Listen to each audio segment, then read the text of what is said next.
พี่น้องเอ้ยการสูบขวดต้องหาคนมาเคี่ยงข้างทั้งขวดใส่คนละหนึ่งผู้ทำขวดจะเสียผู้ปืนเฮ็ดสีนายสีบานสีน้อมจิตใจตั้งอธิษฐานไปตลอดงอดก้มสุขสิแรงเข่าตนเจ้าหงจะเล่นหมอสูบขวดความสิเริ่มต้องเอาผู้ใจตรงผู้หลงเอาไปในมุกยาเสามาไก่ผู้มีใจคิดมันบริสุทธิ์พุทธพองสิทธิข้องเห็นเข่ามาเป็นเจ้าหมอสูบขวดหากหมอสูบครบมันน้อมคิดอธิษฐานสิ่งศักดิ์สิทธิ์บนบานกาวพนุ่มกลมกิ้งเทียนหอบหัวข้าล่ำกิ้งหาจุดเทียนหอบหัวข้าขี้ของมาไตจุดเทียนไฟบูชาวา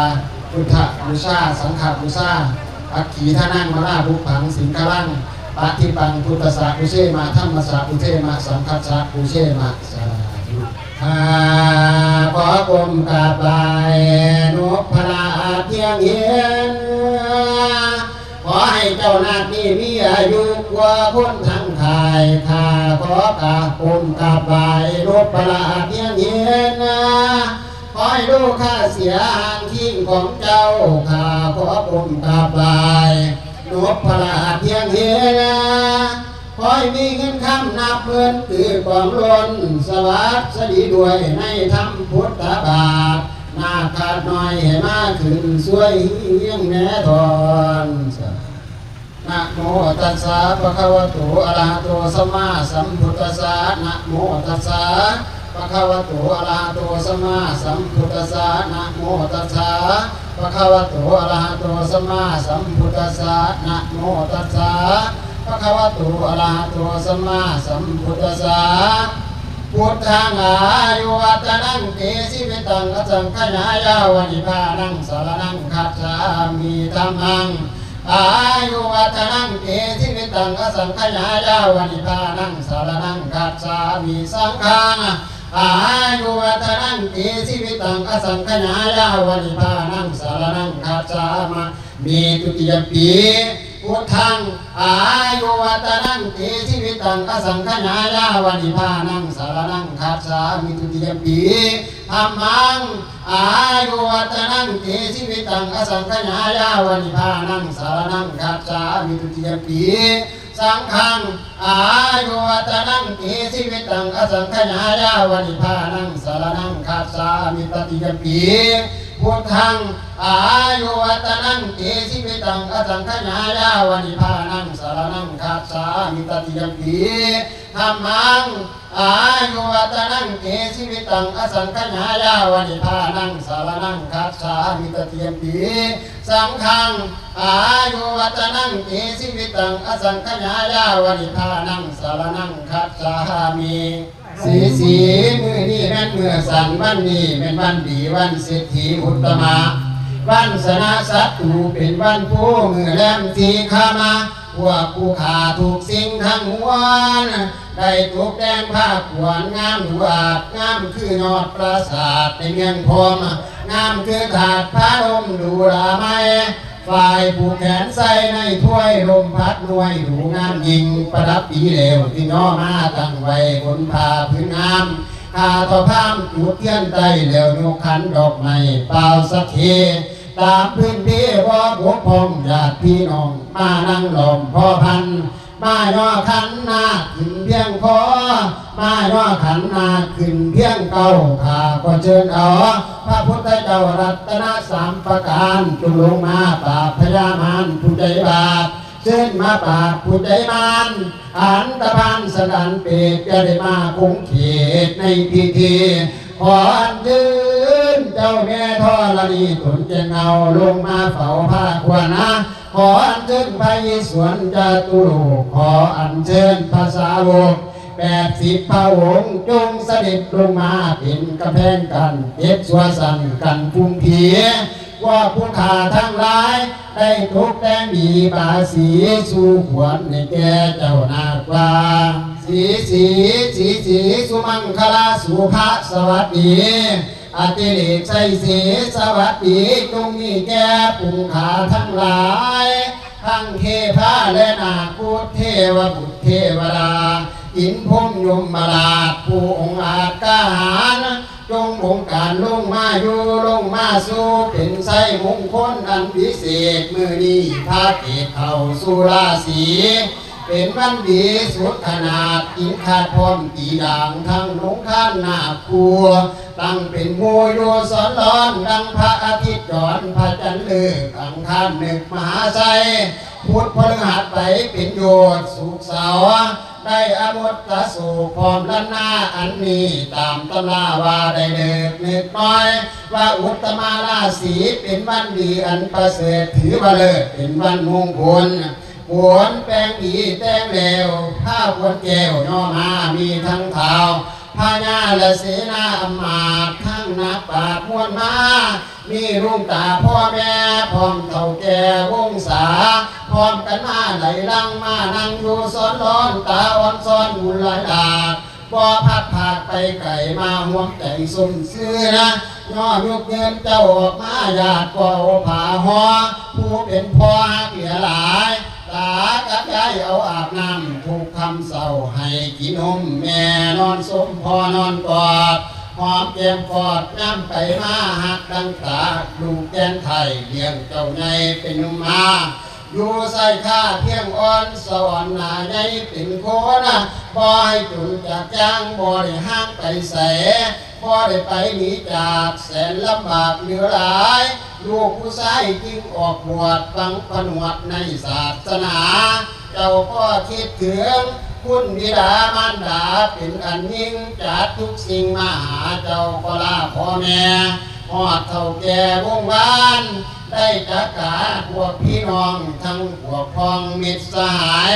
บางพ้องศรัทธาหลายได้เสียสาบางพ้องได้ไตบาทและจีวรตาอ่อนซ้อนทั้งผ้าขาดได้ไตอาจบริขารสละทานบ่อึดอยากมีหลายหลากมาร่วมกันเพียอยากเห็นนะพระจอมท่านยอดแก้วยังบ่แล้วพระเมตไตรจอมพระไทยสุดยอดทานตลอดกองบุญบังเอาขุนหนุนทรง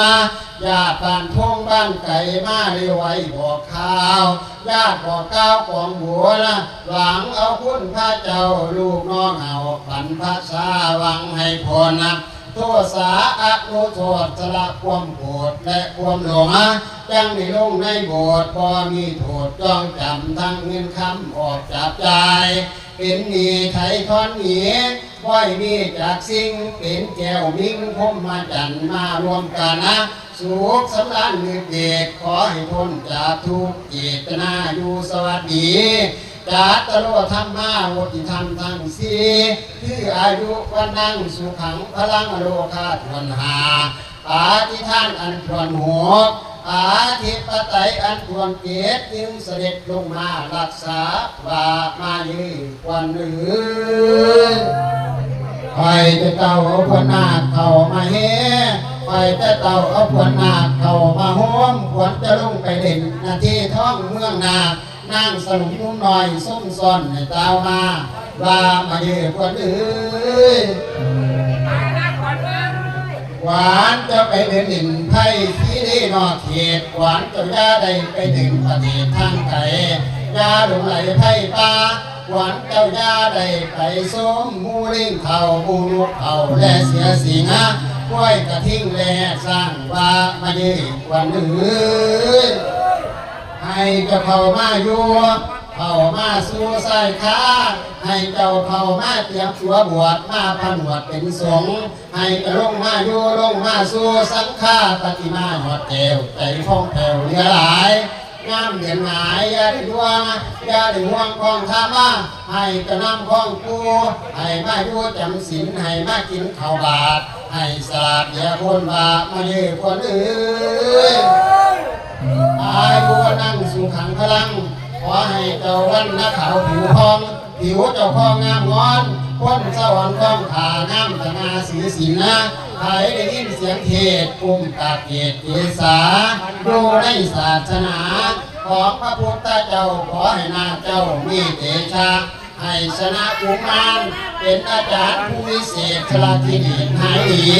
คนในปัตตที่อุดรน้อมทุกขันพร้อมสาธุการนะมาองค์ท่านทรงซื้อนะหายเจ้ามีความรู้เลื่อนมนุษย์และเทวาจะได้ค่าคัดของให้เจ้าทองพระบาลีให้มีความสืบสาน ทุละอางสองประการเฮียนกรรมฐานในที่ทวนปริยัติล้วน8 เดือน 4,000 พระธรรมขันธ์ด้วยปัญญาเร็วพาลานาตัดซองสมองกองเร็วไว้ศีลสดใสบ่ประมาทมีอำนาจในศาสนายาสุกาสุขเศร้าขอให้เป็นสาวกของพระพุทธเจ้าสืบศาสนาดังพระคาถาวาสยันตุภวังสยมังคลังสยมหามุงคุณหนวนกันมาเลี้ยงแน่นให้เจ้าได้นั่งแค่นะกีดแก้วเป็นเอกสังโฆมียสุเกียรติกองจบจากห้องกรรมฐานะมีพระอรหันต์ปีนเข้าคนเข้าสู่ปรินิพพานโปคาเทสาว่ามายืนข้าขอเชิญคนเจ้าให้มาเลี้ยวและเป่าฟังหวานจะนั่งอยู่ข้างดวงดาวให้เต้ามาพวกพ่อลูกแม่ป้าเพ่นปิ่นห่วงหลานหลายทั้งบิดามารดาปิ่นห่วงบุตรตาแก้วอย่ามีแนวหวงกันให้ควรมายาสาอยู่หวานก็พูดในกวางไปปิ่นเพียนหมู่กระทิงอาศัยเลี้ยงอยู่ไปไม่อาศัยกาตัวบินวานะอาศัยกาจอนกาแต่ดินพวกหมูเฮนะยาสิไปแดนเป็นพวกสัตว์ป่าได้กาแล้วพอให้คืนมาสามาอยู่คิงในเนี่ยให้มาถือพระเหลืองตุ้มกวนผมแปลงเพศใหม่ให้กลุ่มคนนั้นได้ประนมนิ้วกาบอสอให้เป็นอุปเก่าแก้วสอดสองลังสีสวัสดีให้มีใสมูเวนกมาตองถ้ามีการวดพองผู้อวยพรขอองค์กาโปรดจงทราบเถิดท่านที่ว่างไว้เลี้ยงสุขวันที่ว่างไว้เลี้ยงสุขวัน